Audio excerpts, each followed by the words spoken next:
گناہ معاف نہیں ہوں گے۔ حضرت ابن عباس رضی اللہ عنہ سے روایت ہے، نبی اکرم صلی اللہ علیہ وآلہ وسلم نے ارشاد فرمایا کہ اللہ تعالیٰ بندے کے 3 قسم کے گناہ معاف نہیں کرے گا۔ ان گناہوں کے علاوہ جس قدر گناہ ہوں گے ان کو معاف کر دے گا، لیکن ان 3 گناہوں کو کبھی معاف نہیں فرمائے گا۔ نمبر 1، اللہ تعالیٰ کے ساتھ کسی کو شریک ٹھہرانا۔ نمبر 2، جادو کرنا یا کروانا۔ نمبر 3، اپنے مسلمان بھائی کے ساتھ حسد کرنا۔ تشریح، یعنی اگر کوئی آدمی ان گناہوں سے توبہ کیے بغیر مر جاتا ہے تو اس کو معاف نہیں کیا جائے گا۔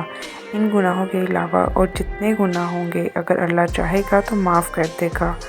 شرک اس قدر سنگین جرم ہے کہ شرک کرنے والے آدمی کا کوئی عمل قبول نہیں کیا جاتا۔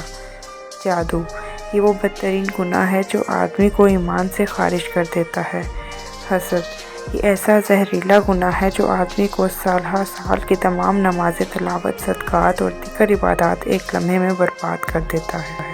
لہٰذا ان گناہوں سے بچنے کا اہتمام کیجیے۔ اللہ پاک ہم سب کو نیکی کی راہ پر چلنے کی توفیق عطا فرمائے، آمین۔ اگر آپ کو ویڈیو اچھی لگی ہو تو لائک کر دیں، سبسکرائب کر دیں اور ویڈیو آگے لاسٹ میں شیئر کریں۔